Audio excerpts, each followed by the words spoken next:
Dans cette vidéo, nous allons vous présenter comment calculer la vitesse du son dans l'air. Donc pour ceci, nous avons besoin d'un émetteur, d'un récepteur, d'une alimentation, d'une centrale d'acquisition et d'un PC pour pouvoir ouvrir l'Atis Pro. Donc notre branchement, il se fait comme ceci.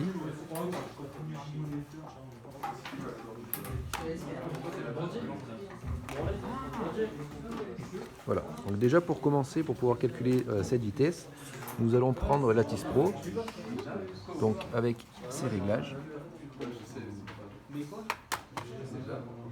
Pour pouvoir friser nos deux courbes, nous allons appuyer sur échappe.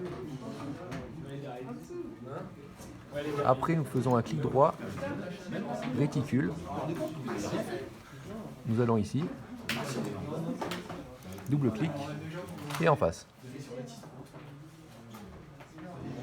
Donc nous trouvons à peu près 24,9 US. On va essayer d'être plus précis. 25,115 US en étant bien précis. Donc 25,115 US, on l'a déjà écrit ici. Donc pour pouvoir le calculer en secondes, nous allons sur la calculatrice.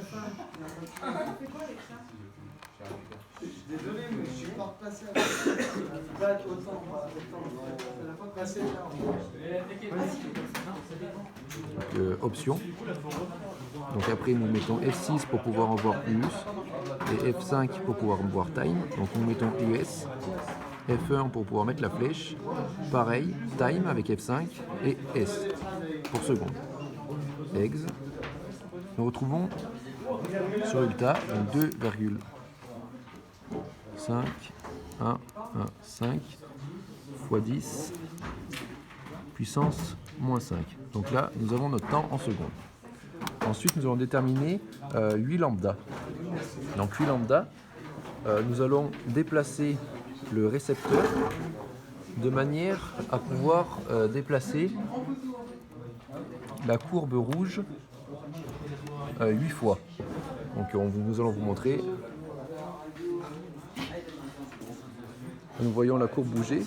Donc il faut que la haut de la courbe rouge se déplace 8 fois.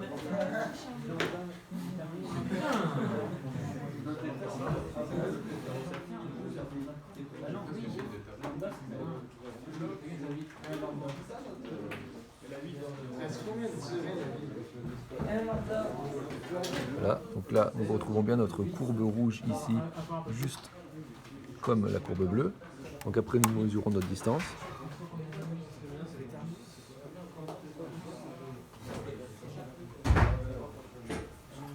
Donc nous trouvons 7,1. Donc lambda, 7 lambda, ça fait 7,1 cm. Donc ce résultat, il nous faut le convertir en mètres. Donc pareil, nous allons prendre la calculatrice. Donc cette fois-ci, nous allons dans longueur. 7,1, F1 avec longueur, donc centimètres. La petite flèche, pareil, et en mètres. Nous trouvons 0,071. Donc 0,071. Donc là, c'est pour 8 lambda. Donc nous allons diviser, là c'est pour 8 lambda. Donc nous allons le diviser par 8 pour pouvoir en avoir que pour un seul lambda.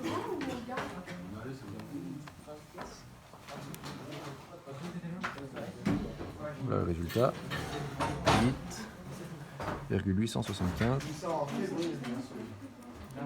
Fois 10 fois 10 puissance moins 3. Moins 3. Hop. Et pour déterminer la sérénité, donc la vitesse du son dans l'air, il faut trouver C. Donc C, on peut voir que c'est égal à lambda sur T. Donc tout simplement 8,875 fois 10 puissance moins 3 divisé par 2,5115 fois 10 puissance moins 5. Donc ceci, nous allons le faire sur la calculatrice.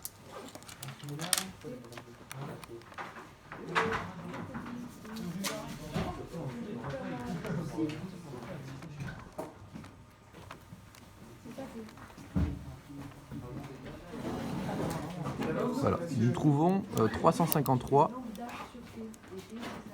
à peu près 37. Donc nous savons que la vitesse du son dans l'air est à peu près égale à 340, donc il y a un résultat très proche, donc nous pouvons dire que notre expérience est réussie. Voilà.